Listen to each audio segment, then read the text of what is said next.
On the 26th of December, 1970, unlike most people who come out of the military academy and all, I came out of Virginia Tech, where I was in the Corps of Cadets. I took the long course and graduated about 6 months late, primarily because I spent more time playing football than I did studying. But I actually stood in my mother's living room with a notary public. And I raised my right hand and I said this. I said, I do solemnly swear that I will support and defend the Constitution of the United States against all enemies, foreign and domestic, and I will bear true faith and allegiance to the same. And I take this obligation freely without any mental reservation or purpose of evasion, so help me God. Then I signed a document. And in doing that, I became a second lieutenant in the Army. You know, Hugh, you know what was not on that document, Hugh? General, you know what's not on that document? An expiration date. There's no expiration date. During the Christmas holidays, I was blessed to have all of my children and all of my grandchildren. I have 6 of them, 3 girls, 3 boys. And as I watched them frolicking and playing and screaming all over the house, you know how kids are. We were so glad to see them come, and I must tell you, when those tail lights entered into our view, we were glad to see them go. But as I watched them frolicking, it really made me reflect on, you know, what kind of country are these precious children going to grow up in? What's America going to be when they're adults, when they're taxpayers, when they're getting married and having families? What's America going to be? And I'm motivated today to spend the rest of my life defending that Constitution. And my wife is fully on board with this. Defending the Constitution and protecting the future of this nation for my grandchildren. Not since 1776 have we faced a greater threat, I believe with all my heart, and I say this very sincerely, folks. Not since 1776, when it was all or nothing, have we faced a threat that is greater than the threat we face today from this jihad, this cultural jihad that is taking over our country. Look, these guys could stand here for the rest of the week and give you a more comprehensive picture of just how bad it is in our nation today. So why doesn't America know about it? And that is because the information that is released through the U.S. media and the information that is released through the majority of the leadership in America is right out of the Muslim propaganda playbook. It's not factual.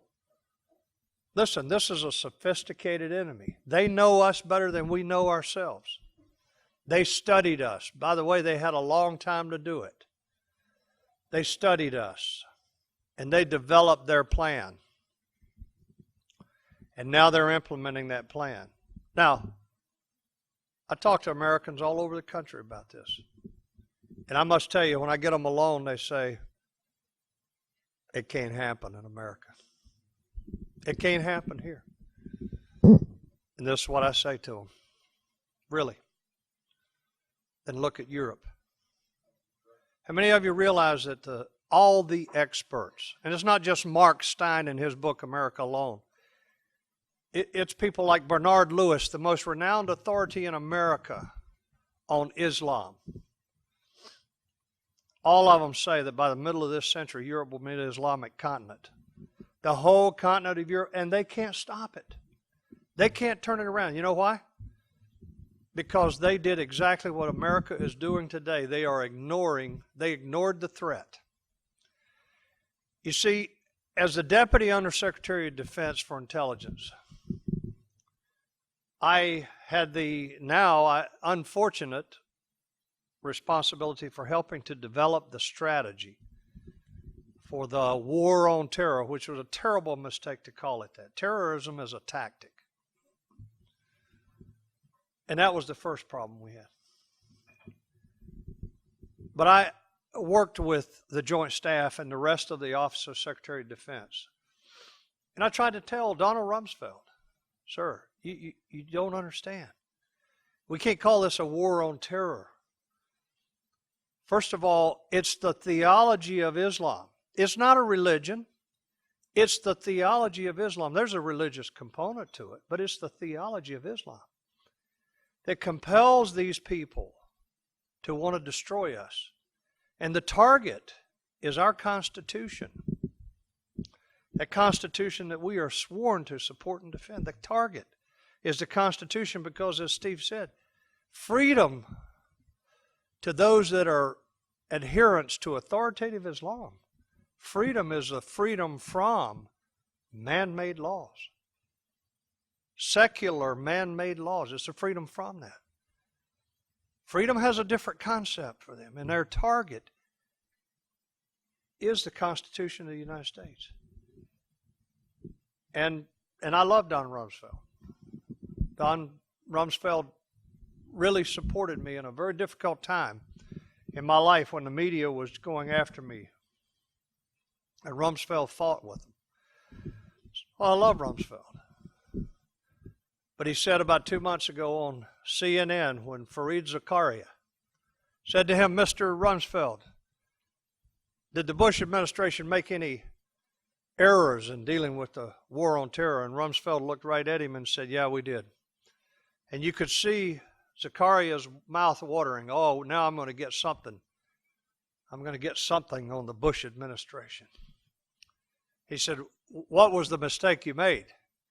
And Rumsfeld said, we didn't identify the enemy because we were afraid we would offend Muslims in America. Zakaria didn't know what to say. Rumsfeld finally figured it out. He's no longer in the political arena. He's had time now to sit back and think about this thing. And Rumsfeld nailed it. We didn't identify the enemy. What Steve and John and EJ showed you up here is the tip of the iceberg. Our government is penetrated at every level. But this is not an issue that the federal government's going to solve. It rests at the state level. It rests at the state level. And it rests in the communities around America. The entity that should be the strongest opposition to the threat of an Islamic takeover of our society is the Christian church. And the Christian church is absolutely asleep at the switch. They're compromising on this issue. After 36 and a half years in the military, I'm an ordained minister now. And I go around the country speaking to people so that you understand where I'm coming from. I'm grieved by the way the church has compromised on this issue. When you have major pastors and major denominations and major spiritual leaders in America calling for Chrislam Day, saying we all worship the same God. So let's bring everybody together and let's read from the Quran and from the Bible because we all worship the same God. Listen, all that is doing is encouraging the jihadists that they're winning because they know as they snicker, we don't all worship the same God. Jesus of the Quran was not the Jesus of the Bible. And they laugh at us because we're so weak that we refuse to face the truth of what they're doing to our nation. I'm very, very concerned about the future of America. We did a study that we finished on in June of this year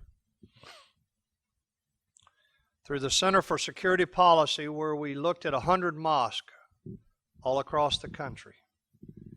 We discovered that in 81% of those mosques, and it was random, totally random, 81% of those mosques advocated jihad. 81% advocated jihad. We did another study to see just how Sharia had encroached into our legal system and discovered that at the state appellate court level, 23 states, 27 court cases, judges admitted they used Sharia to adjudicate those cases. Folks, it's not a matter of Islam is coming. It's not a matter of Sharia is coming to America. It's already here, and it's permeating every sector of our society.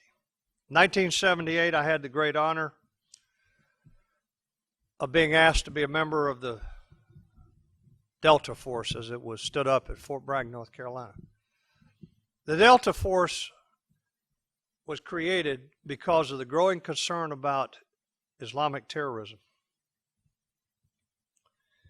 And we fought some hard battles. We, not only to be credible, but we got into some tough scraps with the Islamic extremists. I've watched this for a long time, since 1978. And I thought until 9/11 that we were winning. Now, since 9/11, we haven't had a lot of successful terrorist attacks. The worst one was Nadal Hassan. But our law enforcement and our intelligence community have been reasonably successful in combating terrorism, violent terrorism. But we are absolutely losing the war on this stealth jihad, on this cultural jihad, on this civilization jihad. We're losing the war. We're losing bad. And I must tell you that I'm very serious when I say I'm committed the rest of my life, whatever number of years God gives me, I've committed them to fighting this until I no longer have anything left to fight with. I'm going to finish by telling you this story. And I think Steve and John know this. EJ, I don't know if you do or not. A couple of years ago, they arrested 7 terrorists down in North Carolina. A good friend of mine who is very well placed in law enforcement in Virginia called me up and said, "Sir, I need to meet you. So I need to talk to you." I had been mentoring him for a couple of years. And I went over and met him at a Starbucks over outside of Richmond. I live near Richmond. He said, "Sir, I just came back from the FBI Academy," and he said, "Those 7 people down there that they arrested in North Carolina," he said, "when they got into their computer, they had your name in that computer, and they were going to come and capture you and torture you." He said they were also going to go to Quantico Marine Base, and they were going to try and just ambush some people and kill them up there. But you were in their computer database, and they were going to capture you and torture you. So I called a friend of mine. I said, "Hey, brother," I said, "listen, got a serious situation. Here's what it is." And I said, I really covet your prayers and those of others, who really believe that prayer works as I do. I said, "I really like for you guys to pray for me, for not so much for me, but for my wife." I said, I've been threatened for years. I've been under threat for various things. I've had all kinds of threats. But I said, now this includes my wife. And I said, I'm really concerned now because she's everything to me. The next day he called me. I was up in Chambersburg, Pennsylvania, doing a men's conference up there, and he said, "You need to get home as soon as possible, and you need to tell your wife what's going on." I said, "Yeah, I was afraid you were going to say that." I got in my vehicle and I drove down 81 and went home.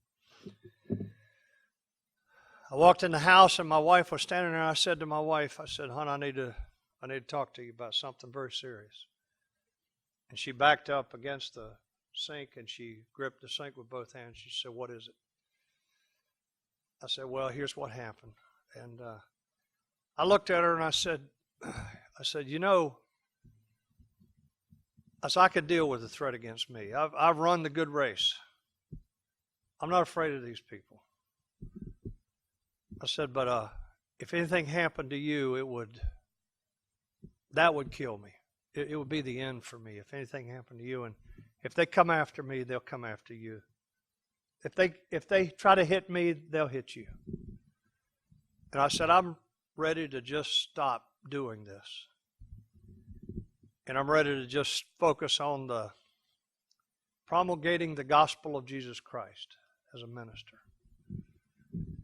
And my wife, as she stood there, she looked down at the floor, and I didn't know what was coming. And she looked back up, and she looked right into my eyes, and she said, you know what? She said, one day I'm going to stand before God. And she said, I'd much rather tell him, Lord, I'm here a lot quicker than I thought I was going to be. Then, Lord, I was afraid. And I hid. She said, you keep doing what you're doing. I'm with you. And if they come after us, we'll go together. And then she looked me right in the eye and she said,